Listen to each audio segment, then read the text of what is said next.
You ever feel too happy? Are you a guy and need your monthly or weekly crying fix?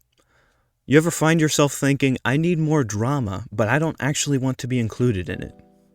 Well, don't worry, my friend, because I, Vin, got your back. Today I'm gonna give you 10 animes that will hopefully scratch that tearful itch of yours. Also, because everyone's standards on sadness is relative, these are not at all going to be ranked from most to least sad, so just watch whatever grabs your attention. Disclaimer. I'm in the camp of the less you know the better, therefore I won't be going into much, if any plot, anything, so you just gotta trust me with them. For the sake of time, we're gonna try to be going through these rapid pace, so sorry if my editing is kinda weird. It's just, I'm just trying to go fast, freaking speed. Number 10, Akame ga Kill. Now at first glance, this doesn't seem like a sad show. In fact, it seems like a fairly standard shonen when you first start it. But I'm here to say, this show does not pull its punches. If it wants to do something with the story, it does it. If it wants to do something to the characters, it does it. I put this up with like my top 20 anime because of how nostalgic it is to me, because I watched it like a while ago. This show starts out really slow, I'm not gonna lie, but the more you progress, it gets more and more serious, and you freaking feel the stakes rising throughout it. Number 9, Violet Evergarden. I'm going to keep this brief because if you watched my last recommendation list, you already know I love this. But I'll say the same thing I said in my last video. I cried 8 times watching this. I know none of you know me, but I do not do that. I watched Gurren Lagann, felt literally nothing. I watched Darling in the Franxx, didn't cry at that. That said, I did watch it in my rebellious phase of, I will not cry, I'm a man. So I don't know, maybe I should just go and rewatch them. But anyway, I have never gotten close to 8 cries per season.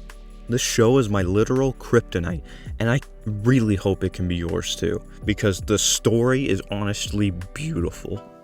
Number 8, Assassination Classroom. Now, I know what you're gonna say, hey yo, what the frick, this is a comedy anime. Yes, I know, but hear me out. Frankly, don't watch this if you solely want to cry, because from what I remember, there are practically no stakes until like the second half of the second season. If you want to have a good chill time while also knowing that you're inching towards those inevitable tears because, you watched this video, watch it. Number 7, A Silent Voice. We gotta get the obvious one out of the way. I'm pretty sure everyone and their mother was talking about this when it first came out, and I'm not gonna lie, it never really interested me for a long while. Until me and a friend were doing an all-nighter and decided to watch it. Long story short, watch it. This is very much one of those the less you know the better types, and it goes over some heavy stuff. Do not watch this if you want to laugh. In fact, the heavy scenes are very mature, so make sure you're absolutely sure before watching this. I'm learning freaking sign language unironically after watching this. Freaking watch it. Could not recommend this one enough. Number 6, Vivi, Fluorite Eyes Song. I'm not gonna lie, I don't know if this is supposed to be as sad as I thought it was, or I remember it being, but I think it's still a form of sadness, so I'm adding it.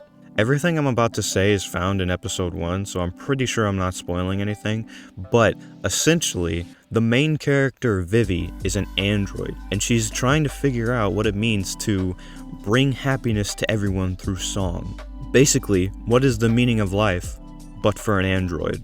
This show made me question the meaning of my life and what I'll be doing in 10, 20, 30 years. Hell, will I even be alive? These are the questions you'll be asking yourself watching this. Also, the animation is freaking beautiful, and is one of the handfuls of anime to have fully choreographed fight scenes. The animation also does something occasionally in that it goes super detailed and very, very slightly uncanny, seemingly to remind you, even though they share a lot of similarities, these are not humans. These are androids. But yeah, the show is fire. Number 5, Angel Beats. As a somewhat theme with a lot on this list, this starts out kind of slow and kind of comedic, But once you get into the meat and potatoes, it's freaking Thank God for my reefer, man. This shit good. Keeping it brief, the story is about a kid who woke up and is basically in a high school.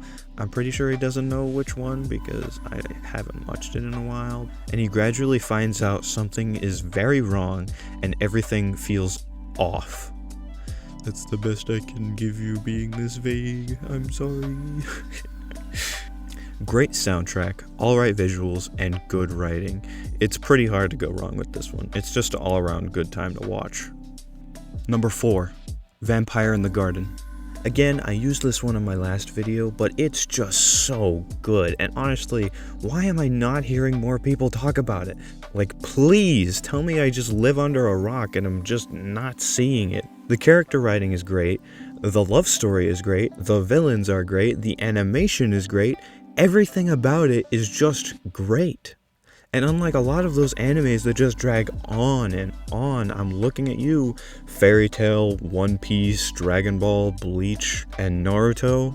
This one only has 5 episodes, so you can actually reasonably binge it in like one day, unlike other seasons with say 13 to 22 episodes. Have I gotten myself across yet? Even if you say yes, I am still going to gush about it. Number 3, Your Lie in April. Now see, this one's actually very different to me, and maybe not for the reason you think. The main reason it's different is because I am nowhere near finishing it. Yeah, but that said, I have watched 4 episodes, so I think I got the gist enough to recommend it. Basically, it's about a musician that plays the piano, completely losing his spark and passion to play, until a girl that is very, very passionate about playing the violin gets introduced into his life. If you're very into music, I can see how this could be your favorite tearjerker, hands down, but as for me, I'm just personally not super drawn into music, so I've been putting off watching it. It's the same reason I haven't watched Carol and Tuesday. It's just meh to me. I have heard that it's frickin' depresso espresso though. Number 2, Clannad. Now, Clannad is one of those animes that suffer from the huge eye syndrome, so that's the main reason I, haven't watched this one either. Can you tell I don't watch a lot of sad animes? Really, the only reason I've heard about this one, though, is because it is sad. That's literally all I know about it, is that it's sad and Nagisa has huge eyes. That's it. I've been recommended this and I'm always like, oh yeah, I'll watch it. I never did. I hear it's good, sad, and from the little bit I've seen, Nagisa's parents are freaking funny. So there's that. Good lord, I should really just watch that already. Editing Vin here. I was looking up footage to play in the background while I talked about Clannad, and I'm pretty sure I just got like a huge spoiler. I'm pretty sure I just got like a huge spoiler, so I'm really trying to convince myself I'ma watch it, but I really don't know. Number 1, Serial Experiments Lane. This one is less of a blatant crying sad and more of a, looming dark presence and uneasiness, as if, you're being watched. I am most of the way through it, but like not all the way. Unlike the last 2, I can actually see myself finishing this. If I were to sum it up in a few sentences, it's a small hint of the supernatural and the unnatural draw to the internet. Also, knowing that this was made in 1998 when the internet wasn't at everyone's fingertips, it strikes a very weird and prophetic type chord with me. Personally, I don't like the 90s anime art style, but I'm not gonna lie, it works really well with this one. This is probably one of the only psychological animes I've watched, and I do not regret starting it. Also, it's in that beautiful 4:3 aspect ratio, so pairing that with the absolutely goated art style this anime has, it is a whole aesthetic. Alright folks, this has been 10 animes to vent some emotions onto.